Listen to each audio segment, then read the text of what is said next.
premier épisode de Santé hormonale avec 3 invités vraiment tellement enrichissantes, tellement pertinentes, tellement attachantes. J'ai hâte que vous écoutiez ce premier épisode dans lequel on va parler un peu de pourquoi les femmes se connaissent si peu. Qu'est-ce qu'on aurait intérêt à connaître de notre cycle hormonal? Et on raconte une première histoire, une maman qui a vécu une naissance traumatique, qui a fini en césarienne d'urgence et qui, depuis, a des menstruations vraiment très frustrantes. Une maman qui aimerait se retrouver un peu de contrôle, de se reconnaître, en fait, reprendre son corps comme elle le connaissait. Donc, on va en discuter ensemble dans ce premier épisode avec mes expertes en hormones sur le canal vaginal. Sur ce, bonne écoute à toi! Tous les jours, perceptiblement, religieusement, à l'insu des passants, je m'exerce. Non, ce n'est pas pour devenir un ninja. Non, ce n'est pas non plus un sport de combat. Tous les jours, les exercices pelviens. Bonjour à toutes. Merci d'être à l'écoute du canal vaginal. Mélanie Claveau, physiothérapeute. Et aujourd'hui, j'ai une belle brochette de professionnels. On va parler d'hormones. Et ce sujet, on est tellement déconnecté de notre cycle hormonal dans la vie, mais dans notre moi aussi. Puis j'ai envie que les femmes sachent à quel point ça peut être puissançant, en fait, de se connaître un peu mieux. Et pour ce faire, j'ai 3 invitées précieuses. Vous la connaissez, elle est souvent dans mes grands projets. Mélanie Roy, diplômée en sexologie. Donc, Mélanie, on va commencer par toi, par te présenter, toi. Allô? Salut! Merci d'être là! Oui, mais merci pour l'invitation. Je suis tellement honorée d'être là et d'avoir la chance, encore une fois, de parler d'hormones. Toute bronzée qui revient de sa retraite au Costa Rica. Oui. Parce que tu as 1001 projets quand même dans la vie, toi. Trop de projets, pas assez de temps, mais tous des projets qui sont super passionnants puis qui visent justement à empuissancer les femmes, comme tu l'as si bien nommé. Puis ça, c'est vraiment précieux pour moi. Donc, oui. Voilà. Puis on va déjà commencer par essayer de te connaître un peu avant qu'on aille voir nos 2 invités. Dis-moi, Mélanie, pourquoi que tu t'es mis à t'intéresser aux hormones? C'est une longue histoire, donc je vais essayer de faire ça bref. En fait, déjà dans ma formation en sexologie, j'ai été exposée à la valse hormonale, mais de façon vraiment très, très, très globale. Puis, vers la fin trentaine, vers l'âge de 36-37 ans, je me suis mis à avoir des symptômes prémenstruels qui étaient complètement atroces et des règles qui étaient aussi complètement atroces. Et par atroce, je veux dire complètement hémorragique, là, genre mettre un tampon puis une demi-heure après qui s'auto-flush, avoir des crampes, avoir de la misère à bouger, en syndrome prémenstruel, avoir des migraines, faire de l'anxiété, faire de l'agoraphobie, ne pas être capable de sortir de chez moi et rencontrer plusieurs médecins qui me disent que c'est normal puis qu'il n'y a rien à faire. À part prendre la pilule contraceptive pour essayer de stabiliser le cycle hormonal, et on en reparlera, ou des antidépresseurs pour les symptômes qui sont plus émotionnels. Et à ce moment-là, j'avais pas tellement conscience de mon cycle parce que j'étais dans une énergie qui était très masculine et très linéaire. Donc, ma vie, c'était sur 24 heures. J'avais besoin d'avoir de l'énergie, d'être dans le tapis tout le temps. Fait que j'avais pas tellement conscience de mes fluctuations hormonales, mais je sentais quand même que ces symptômes-là apparaissaient à certains moments du mois et disparaissaient à d'autres moments.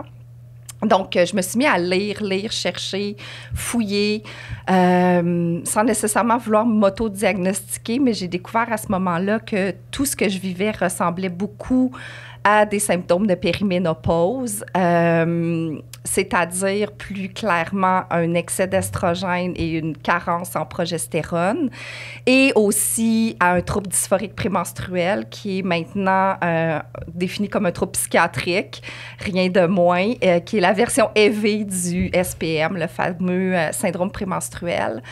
Et je me suis dit que si c'était mes hormones, la meilleure façon d'en prendre soin, c'était d'aller à la source, d'essayer de comprendre qu'est-ce qui faisait en sorte sorte que mes hormones étaient dysrégulées, déréglées, puis d'en prendre soin. Alors, je me suis mis à m'intéresser beaucoup à la santé hormonale, à la valse hormonale. J'ai découvert la yoga-thérapie hormonale qui a complètement changé ma vie. Et là, je suis devenue une training junkie. Donc, j'ai commencé à me former sur à peu près tout en yoga féminin, en naturothérapie hormonale, en ayurveda, en gynéco, holistique. Et voilà. Donc, c'est comme ça que la santé hormonale est arrivée dans ma vie. Puis, à un moment donné, c'est devenu plus grand que nature. J'avais besoin de partager ça avec les autres. J'avais besoin que les femmes sachent qu'il existait d'autres solutions. Puis, je veux juste faire une parenthèse. Je n'ai absolument rien contre la pilule contraceptive ni contre les antidépresseurs. D'ailleurs, beaucoup des humaines que j'accompagne prennent de cette médication, puis c'est parfois nécessaire. Mais ce n'est pas nécessairement la solution ou toute la solution. Puis c'est ce que je voulais partager, en fait. Je voulais que les femmes sachent ou les personnes qui sont menstruées sachent qu'on peut reprendre notre pouvoir par notre mode de vie, par notre alimentation, par les choix conscients qu'on fait, par la gestion du stress. Puis que ces éléments-là sont très empuissants et ça peut changer notre vie. Et moi, c'est comme ça que je t'ai connue. Oui. Avec les mêmes symptômes que toi. Puis moi, je dis à tout le monde que tu m'as mis enceinte. Oui, c'est vrai.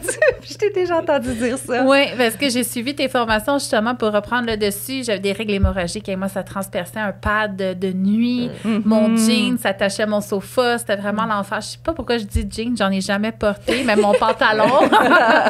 Et c'est comme ça que je t'ai connue. Puis en régulant, mais finalement, je tombais enceinte par surprise. Donc, bébé 4, c'est grâce à toi. Ou à cause de oui, toi. C'est ça. C'est selon. Et on a une autre invitée qui m'a été référée par ma communauté, Mayali Palma. Oui. Hey, je l'ai bien dit. Oui. C'est tellement un beau nom. Merci. Pour de vrai. T'as le ciel devant toi quand t'as un nom si beau. Là. C'est Mélanie. T'sais, on était 5 par classe. Là. Mélanie Roy, on était 5 dans ma polyvalente. Ben, c'est ça. On n'est pas spécial. Moi, quand j'écris Mélanie Claveau, ils me demandent laquelle. Là. Il y en a beaucoup. Oui, absolument. Donc, Mayali, toi, tu es acupunctrice à Val-David. À Val-David. Je peux pas croire qu'on a fait le chemin chacune de notre bord sans savoir. Fait que voilà. Oui. Écoute, bienvenue ici. Ben, merci. Puis dis-moi, toi, comme acupunctrice ou comme humaine, qu'est-ce qui t'a amené à t'intéresser aux hormones? C'est en finissant ma formation en acupuncture. Moi, dans mes stages finaux, ce qui m'intéressait, là, je dis, moi, je vais faire du musculo-squelettique. C'est ça que je veux faire. Mon stage, je l'ai fait en musculo-squelettique. C'était comme... C'est ça. Puis, j'ai gradué, puis je voulais commencer à monter une clientèle. Fait que j'ai commencé à utiliser les réseaux sociaux un peu. Puis, j'avais à l'époque beaucoup de symptômes hormonaux, surtout en période prémenstruelle, là, les seins qui allaient m'exploser, l'insomnie, quand même des règles assez douloureuses. Fait que j'ai commencé à m'informer pour moi, parce que je savais qu'il y avait autre chose que je pouvais faire pour m'aider. Fait que là, j'ai commencé à lire, à appliquer ce que je lisais. Puis là, je me suis dit, bien là, ça se peut pas. Il faut que je partage ça. Il faut que toutes les femmes soient au courant de ça. Fait que j'ai commencé à en parler sur mes réseaux sociaux. La réponse était incroyable. C'est à quel point, c'est « Oh, mais mon Dieu, comment ça, on n'apprend pas ça aux femmes? » Puis là, il y a beaucoup de femmes qui m'écrivaient pour... parce qu'il y avait des questions. « Ah, j'ai tel problème, qu'est-ce que tu me conseilles? » Puis, j'avais l'impression de... Je lisais énormément, j'apprenais énormément, mais j'avais juste l'impression de savoir une goutte d'eau dans un océan d'informations. Fait que j'ai commencé à lire de plus en plus. Le soir, je lisais pendant des heures avant de me coucher. Toutes mes formations, toute ma vie tournait autour de ça. Puis j'étais comme... Mais j'ai passé d'une vie pour tout apprendre. Puis c'est ça, fait que j'ai juste continué à partager l'information, puis de voir à quel point le retour de mes clientes, parce que finalement... c'est la clientèle que j'attirais parce que j'en parlais. Fait que là, les femmes se disaient, je vais aller la voir. Elle a l'air de savoir de quoi elle parle. Fait que là, dans mon bureau aussi, les résultats que j'avais avec mes patientes, autant en acupuncture qu'avec les recommandations d'hygiène de vie, c'était impressionnant. Fait que ça a juste comme parti le bal, puis j'ai pas pu m'arrêter. Puis même encore, c'est juste tellement fascinant. C'est Puis ça. s'il y avait une chose, juste une, parce que Mélanie l'a dit malgré elle pendant qu'elle nous parlait d'elle, fait que c'est pour ça que je ne l'ai pas questionnée précisément, mais s'il y avait une chose que tu aimerais que toutes les femmes ou les personnes qui sont menstruées sachent, ce serait quoi? Qu'on est cyclique. Que, comme Mélanie le disait, qui vivait sur un rythme de 24 heures, bien, l'importance d'apprendre son rythme de 28 jours, puis qu'on n'est pas pareil pendant ces 28 jours-là. On n'a pas la même énergie, on n'a pas le même cerveau. Bien, oui, On n'a pas le même cerveau, là. On est 3 sur 4 menstrués en ce moment, là. On n'a pas le même cerveau. OK? Soyons honnêtes. C'est ça. Fait que de comprendre ça, je trouve que ça déculpabilise beaucoup aussi. Mm-hmm. Tu sais, de savoir, OK, tu sais, aujourd'hui, j'ai moins d'énergie, j'ai été moins productive. Ah, mais je sais, c'est pourquoi. C'est pas toi le problème, non, c'est ça. Fait que je pense que ça serait ça. Ah, ben merci. Je suis contente que tu aies été vers ça. Oui. Ma troisième invitée, Karine Mousseau, toi aussi qui a été référée par ma communauté, donc j'apprends à te connaître tranquillement sur les réseaux. On n'est pas les plus publieuses, ceci dit, mais quand vous publiez, je le vois passer pareil. Donc merci d'être ici. Et toi, tu es naturopathe en Estrie. Exactement, oui. Est-ce que tu veux nous expliquer qu'est-ce qui t'a amené à t'intéresser aux hormones? Oui, ben moi, ça a été 2 choses, je pense, quand j'y repense, là, justement, je fais le fil de ma vie. Ben, premièrement, moi aussi, j'avais des symptômes hormonaux. Ça part toujours de nous, souvent. Et moi, ça a été après l'arrêt de la pilule. C'est vers 30 ans que j'ai arrêté la pilule. J'ai été dessus au-dessus de 13-14 ans, comme beaucoup de femmes. Et moi, ça me donnait des migraines. Ça a commencé à me donner des migraines vers 28 ans. J'avais jamais eu mal à la tête avant de ma vie. J'avais même pas une bouteille d'Advil chez moi. Et là, quand j'ai fait le lien, en fait, avec mes règles puis les migraines qui apparaissaient, puis c'était de plus en plus fort. Puis j'ai eu un flash un jour que je devais arrêter la pilule. Et mes migraines ont tout de suite descendu de moitié. Et puis là, je me suis dit, OK, il y a vraiment quelque chose là, justement. Il y a quelque chose à continuer, à aller creuser là. Et puis, de fil en aiguille, ben c'est ça, j'ai décidé En fait, ma sœur, qui est médecin, elle m'a dit « Ah, il faut que tu prennes le stérilet, tu vas voir, ça fera pas la même chose. Tous les médecins sont sur le stérilet. » Donc, j'ai décidé de prendre un stérilet aux hormones, le Kilena. Et pour moi, ça a vraiment pas bien été, en fait. C'était une histoire d'horreur un petit peu juste en le mettant. On pourrait peut-être en reparler, là, mais c'est ça. Ça a été... Je suis tombée dans les pommes. C'est ça, on m'a retrouvée une demi-heure là après.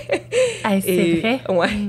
Super. Ouais. Puis ça, le stérilet, tu sais, il y en a que ça passe bien, mais dans beaucoup de pays, maintenant, ils mettent sous anesthésie pour le placer. Mais il y avait la croyance pendant près d'un siècle, jusqu'à tout récemment, qu'un vagin féminin, c'était passif et inerte. Donc, c'est très récent, dans les années 90, qu'on a officialisé la présence de nerfs. Fait qu'il y a encore la croyance que si on se plaint, c'est qu'on est chochotte parce qu'en fait, on ne devrait pas. Fait qu'il y a quelque chose de très violent entourant la mise en place d'un stérilet. Tant mieux si celles qui en ont mis, ça a bien été. Moi, il a essayé de se planter les griffes dans mon col. Je l'ai kické. Fait que je pense que c'est pas pour toi. J'ai pas mal d'accord. Puis pour toutes celles qui s'en vont s'en faire poser un, écoutez... je voulais pas vous traumatiser. Bonne chance. Mais, OK, donc, je continue à t'écouter. Je l'ai gardé 8 mois. Puis j'ai vraiment pris la décision de l'enlever, de toute façon. C'est ça. Ça marchait pas pour moi. Je le sentais. À ce moment-là, je courais. Je m'entraînais pour un demi-marathon. Puis je le sentais vraiment. Puis ça bougeait en moi. Je suis comme, c'est impossible que je garde ça. Je me sentais pas moi-même non plus. J'avais pas nécessairement eu plus de migraines, mais je sentais pas que c'était pour moi. Donc, j'ai décidé de l'enlever. Et après ça, ben, j'ai découvert la symptothermie, la contraception naturelle. Puis, c'est en apprenant tout ça par rapport au cycle menstruel. Puis, à ce moment-là, ce que j'ai pas dit, c'est que j'étais nutritionniste. Donc, oui, j'étais déjà vrai, dans la santé. Oui. Donc, je pratiquais en nutrition, mais je voyais toutes sortes de monde, autant des hommes que des femmes, pour le diabète, le cholestérol. C'était vraiment très varié comme pratique, c'était très général. Et fait que là, avec la symptothermie, je me suis mis à rechercher, à faire des recherches sur le cycle menstruel. Et c'est là que la passion vraiment s'est allumée en moi, le feu. J'ai découvert tout ce qu'on n'avait pas appris à l'école. Je me suis dit, mais pourquoi on ne sait pas tout ça? J'étais fâchée, là. J'étais c'est ma prochaine question. Pourquoi qu'on ne sait pas tout ça? Mais avant, oui. Dis-nous donc, qu'est-ce que tu aimerais que toutes les personnes qui sont menstruées sachent? qu'on n'est pas obligé de tolérer notre souffrance. Tellement de femmes qui viennent vers moi qui se disent « Ah oui, ben, tu sais, moi j'ai des grosses crampes, mais tu sais, je prends 2 Advil aux 4 heures puis ça passe, tu sais, je suis capable de fonctionner. 2 Advil aux 4 heures, je suis capable de fonctionner. C'est pas la même définition que moi, là. Fait que moi, ça me fâche, tu sais, quand j'entends ça, je me dis, triste. écoute, c'est pas normal, ça. Il faut qu'on se rende dans la tête qu'on n'est pas obligé de souffrir parce qu'on est une femme puis parce qu'on a un cycle. Puis, il y a tellement de choses à faire aussi. Je veux vraiment que les femmes aient de l'espoir, qu'on arrête de se dire, ben justement, il y a juste la pilule puis les antidépresseurs, c'est ça que mon médecin m'a dit. Puis quand j'y parle d'autres choses, il sait pas quoi me répondre.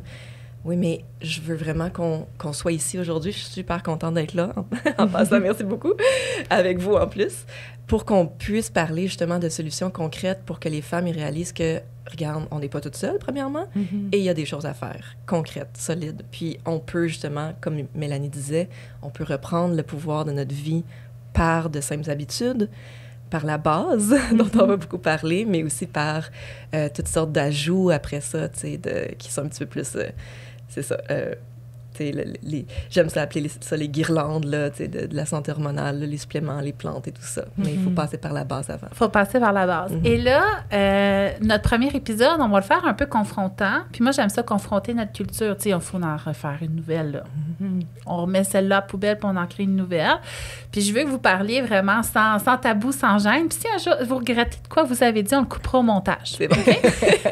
Mais j'ai envie de savoir, selon vous, les filles, pourquoi on banalise autant nos symptômes menstruels et hormonaux, parce qu'on va parler de ménopause aussi. Pourquoi qu'on banalise autant? On dirait que tu es prête, Mel. Je suis prête. Mais en fait, ce qui monte spontanément, c'est qu'on banalise beaucoup la souffrance. Puis c'est ce que j'ai noté pendant que tu parlais, Karine. Là, la souffrance n'est pas normale. Ça, c'est la première chose qu'il faut nommer. Là. On s'est tellement fait dire que c'était normal, puis que être une femme, c'est normal. Puis un peu quand tu faisais la référence tantôt à l'installation de ton stérilet, où je pense que c'est Mélanie qui disait qu'on avait l'air faible, entre guillemets, si on se plaignait de douleur ou quoi que ce soit. Puis là, je suis en train de bifurquer, puis ça, c'est mon esprit vata. J'en parle pas mal tout le temps, mais éventuellement, je vais essayer de me recentrer. On a beaucoup étudié les hommes. Et la communauté scientifique commence à peine à étudier le corps féminin, l'anatomie féminine, la physiologie féminine, et on se rend compte qu'on est complètement différente des hommes, et ça fait des dizaines et des centaines d'années qu'on nous traite comme des petits hommes. Et cela dit, ça fait en sorte qu'on n'a pas senti probablement, puis là, c'est une hypothèse très personnelle, là, le besoin de nous enseigner qu'est-ce que c'est être une femme, comment ça fonctionne l'anatomie féminine, toute l'importance de la nature cyclique, et Mayali en parlait tantôt, que ce soit sur 28, 23, 35 jours, nos hormones fluctuent pendant ces 23, 35, 28 jours, et à différents moments, on va pas avoir la même humeur, la même énergie, la même motivation. Puis, ben c'est ça. Je m'éloigne du sujet, puis je vais laisser mes collègues parler, mais cela dit, je pense clairement qu'on a beaucoup étudié les hommes et on a transposé les conclusions qu'on faisait sur les corps masculins aux femmes, alors qu'on réalise de plus en plus que ça n'a rien à voir. Ça n'a aucun sens, puis ça n'a rien à voir. Ça, j'en parle souvent parce que c'est une des choses qui m'a le plus choquée. Je pense que c'est ce qui m'a rendue féministe officiellement. C'est de découvrir que dans les livres de médecine, c'était juste des hommes de 30 ans en santé, puissants et forts. Puis quand on voyait une femme, c'était toujours pour les maladies. Fait que tu sais, t'as vraiment l'homme de 30 ans qui n'a jamais rien vécu de compliqué dans son corps. Tu sais, il n'y a pas eu de menstruation tout le temps, je veux dire, compliqué. On s'entend qu'on vit pire, là, côté défi corporel. Pas de grossesse, rien. C'est lui la norme, puis tout ce qui déroge est anormal. Donc, c'est comme ça que c'est perçu, en fait. Fait que dès que tu déroges, t'es anormal. Puis c'est vrai que c'est récent, puis même au niveau des médicaments, on commence... Là, c'est obligatoire de tester sur les femmes. Les médicaments étaient testés juste sur les hommes à cause de notre cycle hormonal, mais ça faisait qu'on avait plus d'effets secondaires où les médicaments étaient moins efficaces, puis on était plus à risque d'en mourir, parce que ça n'avait pas été testé sur nos cycles hormonaux. Fait que c'est fascinant à quel point on s'est fichu des femmes, puis on commence à peine à s'en soucier. Et, continuons dans cette lignée. Êtes-vous prête? Oui. Let's go. Ben, t'en as un petit peu parlé, tu sais. Je pense que ça part un peu de ça. Scientifiquement, on s'en est fichu un peu. Mais pourquoi encore, tu sais, aujourd'hui, dans les écoles, on n'en parle pas? Je pense qu'il y a une grande encore incompréhension et même peur de la femme, du cycle hormonal, parce que oui, on est compliqué. C'est compliqué. Fait que oui, tu sais, puis aussi, c'est certain que je pense qu'il y a un grand pouvoir en connaissant son cycle. Ça met énormément de pouvoir entre les mains de la femme. Et, tu sais, là, on peut rentrer dans quelque chose de très, très deep. Puis on peut en parler très longtemps, mais tu sais, dans le patriarcat sous lequel on est depuis 5000 ans et plus, c'est quelque chose, ils ont utilisé ça pour nous contrôler, en fait. Donc, pour contrôler la femme, c'était lui enlever son pouvoir. Donc, comment lui enlever son pouvoir? C'est quoi son plus grand pouvoir? C'est la connaissance d'elle-même, la connaissance de son corps. Donc, en lui enlevant ça, en enlevant l'éducation aux jeunes filles, justement, puis en mettant ça tabou et caché complètement, on enlève le pouvoir aux femmes, puis on les met soumises aux hommes. Donc, c'est un grand sujet. Je sais pas si vous voulez rentrer là, mais... le pire, c'est que tabou, ce que j'ai lu, puis là, tu sais, peut-être que je mens, mais c'était en fait à la base pour parler des menstruations. Oui, dans la culture polynésienne. Oui, ça avait une connotation sacrée, mystique, cosmique, puissant. Oui. C'est les colons.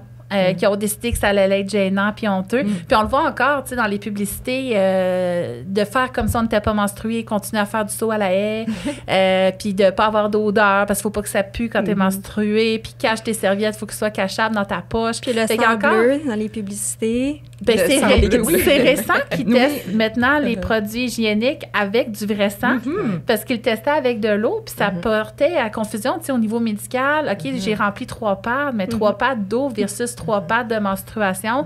On est ailleurs dans l'hémorragie, là. Fait que, tu sais, combien ont souffert, finalement, sous-diagnostiqués. Fait que, voilà. Puis là, je sais pas si vous êtes prête, mais j'ai eu beaucoup d'histoires hormonales à vous raconter. On a le temps. On y va dessus? Parfait. On y va. OK. Go. Fait que je vais y aller avec la première histoire hormonale que j'ai sortie. Fait que je vous la lis. Je vais quand même vous mettre en contexte parce que je demande tout le temps l'émotion que les gens ressentent en m'écrivant. Parce que des fois, moi, je trouve des choses drôles, mais c'était finalement dramatique et vice-versa. Fait que mettons-nous dans le mood, OK? Fait qu'on a quelqu'un qui est en colère. OK? Fait que, êtes-vous en colère? On est capable de se mettre dedans. On est capable. Mais elle est aussi triste et déçue. Puis elle est écœurée. Ouais. Oh, j'ai hâte de lire. Allons-y. J'avais un cycle menstruel bien à moi avant. J'écoutais mon corps parce qu'on se comprenait avant. J'ai vécu un terrible accouchement qui s'est terminé en césarienne d'urgence, hémorragie sévère, massage de l'utérus d'1 heure. OK, je me remets dedans. Mon bébé est né avec une fermeture prématurée du canal artériel, 1 mois hospitalisé à Sainte-Julie. Et je suis à quasiment postpartum présentement. Mon cycle menstruel qui est en pleine délinquance depuis. Je peux être menstruée une demi-journée maximum et ce, 5 à 7 fois par mois. Par mois, oui. C'est le fun parce que la seule chose qu'on m'a conseillé depuis, ce sont des antidépresseurs.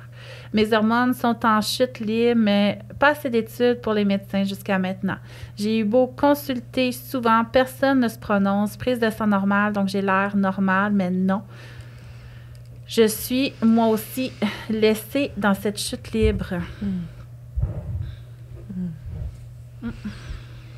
Fait que quelqu'un d'échappé, sans ressources, qui va pas bien, mais qu'on lui dit que c'est normal. On est capable de filer ça, là. Ah oui, on le file pas mal. Je le sens qu'on le file, puis que c'est pas la première fois qu'on entend ce discours-là, chacune de nous. Hein? Fait qu'allons-y. Qui veut se lancer en premier? On dirait que Mel t'a fait un triangle. Ben oui. Non, mais en fait, j'ai fait un triangle pour me rappeler... Excuse-moi, je suis pris dans le fil du micro. Pour me rappeler, pendant mes interventions ici, que c'est important de se rappeler que, oui, les hormones sexuelles sont importantes dans nos dérèglements menstruels, mais c'est seulement le pic de la pyramide. Et quand on travaille en santé hormonale, et dans le cas de madame ici, pour laquelle j'ai beaucoup d'empathie, ce qui monte spontanément, c'est qu'il y a eu énormément de stress émotionnel, psychologique, physique, physiologique. Et quand on pense à la base de la santé hormonale, on pense au surrénal, on pense à notre production de cortisol et Qui est notre hormone de stress. qui est notre hormone de stress, oui, absolument, puis qui est aussi notre hormone de l'éveil, donc qui joue un double rôle. Là, Qui fait qu'on est bon dans les examens. Oui, absolument. Puis qui fait qu'on se lève le matin aussi, là, parce qu'elle a un rôle sur 24 heures dans notre rythme circadien avec la mélatonine qui nous fait dormir, le cortisol qui nous fait réveiller. Puis elle gère aussi notre système de survie puis de gestion du stress. Et si les surrénales ont été surexploité. Puis là, je suis pas médecin, là, je prends la peine de le mentionner parce que je pourrais pas faire d'explication scientifique et médicale, mais d'un point de vue santé mentale et santé intégrative et santé fonctionnelle, on sait que si les surrénales ont été surexploitées, épuisées, ou qui ont été en overdrive pendant trop longtemps, on a pu dysréguler plein d'hormones, dont les hormones sexuelles. Puis notre corps va toujours privilégier la survie à la reproduction. Et si le corps et le cerveau primitif perçoivent qu'on est en danger parce que notre corps a absorbé trop de stress, c'est sûr qu'il va faire un shutdown au système des hormones sexuelles parce qu'à la base, le cycle menstruel existe pour plein d'autres fonctions et il y a plein d'avantages, mais c'est d'abord et avant tout une question de survie de l'espèce. Donc, moi, c'est ce que j'ai envie de partager spontanément. Là. Je pense qu'on est vraiment dans des enjeux de stress, trauma, de cortisol qui est venu provoquer toute la cascade hormonale jusqu'à perturber les hormones sexuelles et le cycle menstruel. Mais j'aimerais entendre ce que mes collègues en pensent. Oui, on va y aller, mais ça, c'est très banalisé aussi, le traumatisme de naissance. Hein, juste parce qu'on est des femmes, on met au monde, ça va de soi, c'est naturel. On banalise beaucoup ce vécu-là. Puis le vécu de trauma de naissance, moi, je l'ai eu à ma première, puis j'étais en choc post-traumatique, mais je l'ai compris vraiment plus tard. Fait que dans ton cas, côté thérapeutique, tu aurais l'impression qu'il y aurait peut-être quelque chose là, au niveau de ce traumatisme-là à adresser pour aider au niveau hormonal. Oui. Moi, c'est vraiment clairement là que je partirais. Je partirais au niveau du système nerveux, du système de survie, gestion du stress, des surrénales, puis adresser le trauma, effectivement, que ce soit avec différents thérapeutes, là, mais clairement qu'il y a quelque chose là pour moi. Il doit y avoir, tu sais, quand même, en postnatal, des dérèglements hormonaux qui sont clairement, normaux. ça, c'est sûr. Ça prend combien de temps avant qu'on retrouve un cycle normal? Ça dépend. Ça dépend. Ça dépend de plein de choses. Oui. Ça dépend si on allait ou pas. Ça dépend de notre corps. Ça dépend de notre cycle avant, la grossesse. Comment on se nourrit, comment est notre mode de vie, comment est notre gestion du stress, justement, comment on dort. C'est tellement une question. C'est pour ça que ça a pris 2 ans avant que je retrouve mes règles après le 4e. Je dormais pas assez. Puis ça, j'ai quelqu'un qui m'avait posé, on va aller voir aussi vos réponses là, par rapport à vos métiers, mais j'ai quelqu'un qui m'avait posé la question justement au niveau de l'allaitement. Est-ce que c'est vrai que on peut quand même tomber enceinte en postnatal, en allaitant, même si on n'est pas menstrué? Ah ben! Mais il faut le dire!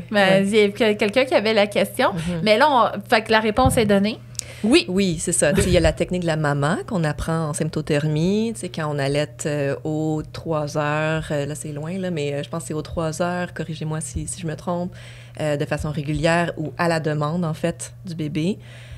Puis, en fait, la maman est supposée de fonctionner à 98%. Fait qu'il y a toujours un 2% qui ne fonctionne pas. Puis j'ai beaucoup quand même de témoignages de femmes qui sont quand même tombées enceintes après 3 semaines, 1 mois, 2 mois, 3 mois, en allaitant à la demande.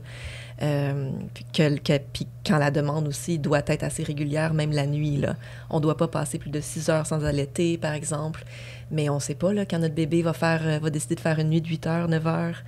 Ça peut arriver. Puis sinon, il y a toutes sortes d'autres choses. Il y a le 2% là, qui est là. Fait qu'il ne faut pas négliger ça. Oui, 2%, c'est beaucoup. Hein, quand on prend des... C'est quand même beaucoup. Des décisions médicales pour des 0,5 là, c'est quand même beaucoup. Puis, tant qu'à en aborder le sujet, Karine, dis-moi donc, par rapport à la cliente qui nous communique sa détresse postnatale, toi, au niveau de tes connaissances en naturo puis nutrition, ça t'amènerait où? Oui, c'est vraiment tout ce que Mélanie a dit. C'est sûr que je commencerai aussi par les surrénales, adresser le trauma avec avec d'autres thérapeutes, tu sais, en travail somatique et tout. Mais j'irais aussi voir justement à quel point elle est nourrie.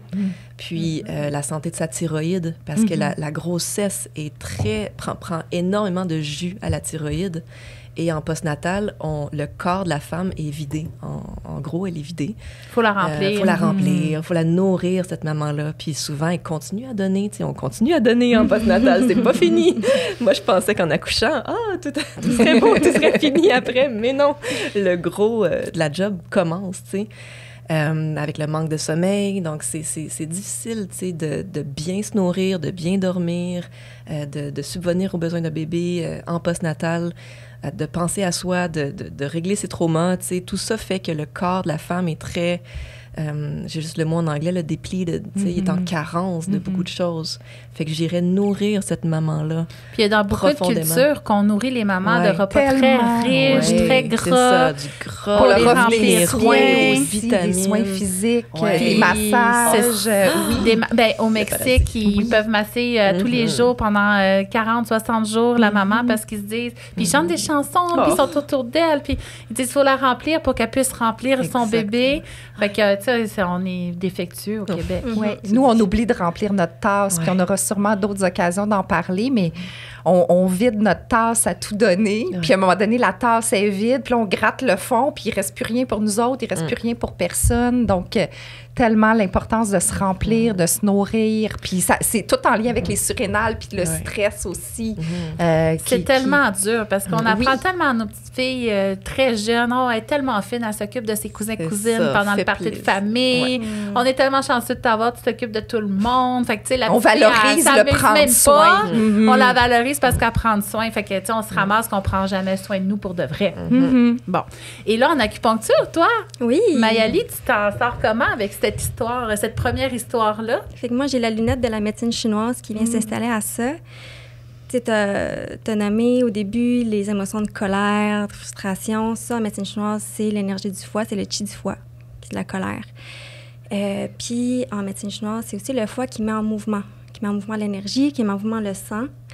Puis quand il y a, tu sais, des règles qui arrivent, qui partent, quand c'est saccadé, quand c'est pas fluide, on va souvent parler du qi du foie qui est stagné, qui stagne.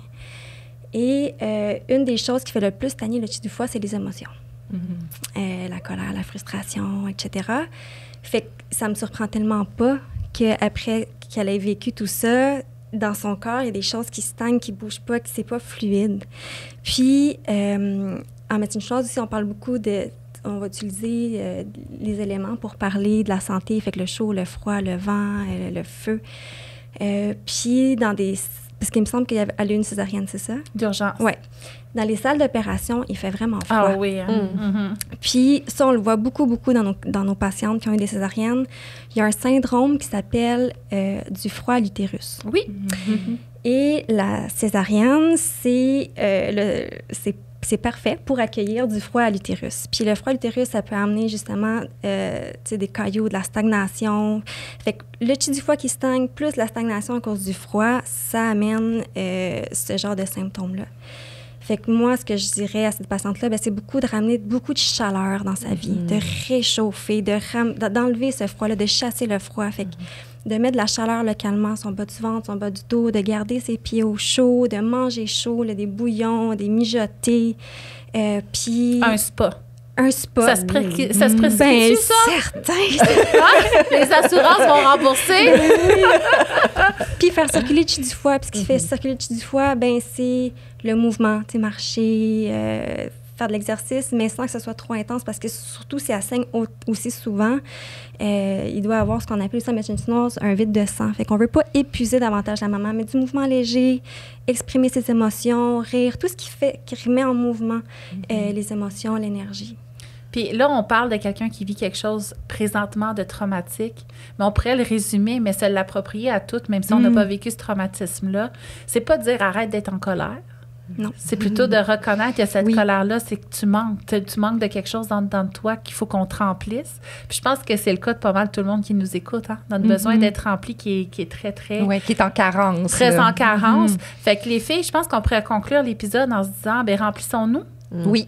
Puis rajoutons de la Oui. chaleur en dedans. Oui, Ah oui. On fait ça. Remplissons notre Un tasse bon d'une spa. belle tisane, là. Oui, Puis allons la prendre dans le chaude. spa.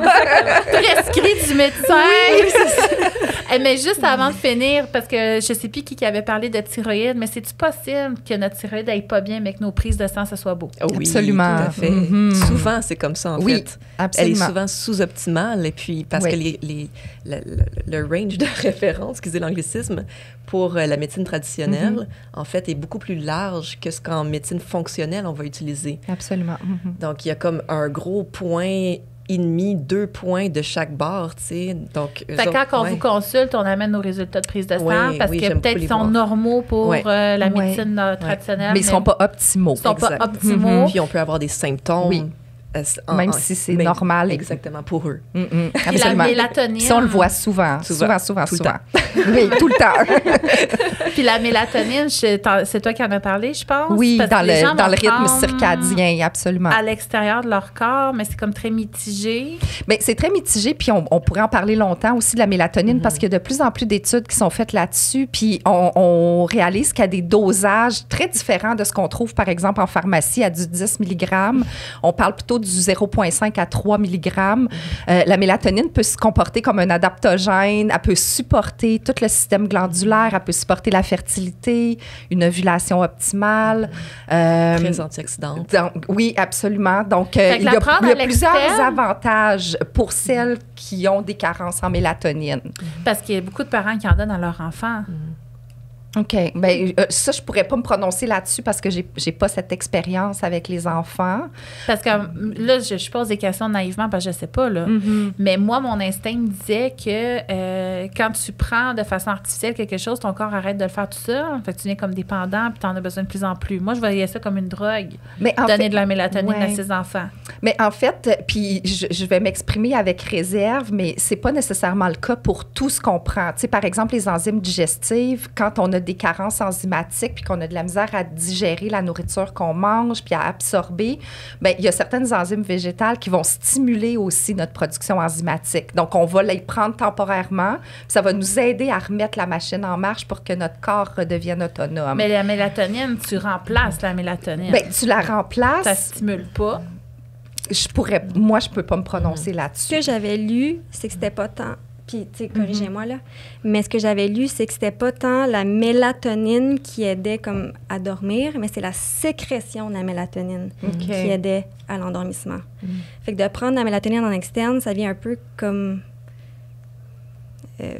pas briser là, mais faire que le corps en sécrète pas assez. Donc, c'était comme ultimement, c'est moins efficace que sécréter Ouais. soi-même sa mélatonine en harmonisant ses cycles circadiens, par exemple. Je comprends. Mais en même temps, c'est peut-être petite parenthèse ici, puis c'est pour ça que, en tout cas, je ne pourrais pas me prononcer par rapport au sommeil des enfants, entre autres, mais moi, dans ma pratique, la mélatonine, je l'utilise pour plein de choses, mais rarement pour le sommeil. C'est rarement ce que je vais utiliser. C'est sûr qu'on va travailler tout le mode de vie puis tout le rythme circadien, justement, mais quand on va aller recourir à des plantes ou à des suppléments, la mélatonine, c'est très rare qu'elle en fait partie, mais je l'utilise, par exemple, dans des protocoles en fertilité ou dans d'autres protocoles parce que, justement, elle a cette fonction hyper importante sur le cycle hormonal féminin, entre autres. OK, intéressant. Puis, on en fera ouais. un épisode Ouais. contraception et fertilité, si vous le voulez bien. Mais là, OK, là, c'est vrai. On conclut ça. Remplissons-nous de chaleur. Oui. Merci les filles pour ce premier épisode. Merci. Je vous invite les filles à nous écrire vos questions. C'est des filles qui peut-être publient moins qu'on publiait en 2020, mais on reste là. On est si là. vous avez besoin de nous, on est là. Donc, si vous voulez aller plus en détail, avoir de l'information, là, venez nous suivre. Vous avez tous les liens pour contacter ces belles personnes-là, là, juste en dessous de ce contenu. Donc, merci pour votre écoute et j'ai hâte de vous lire suite à ça. Merci. Les exercices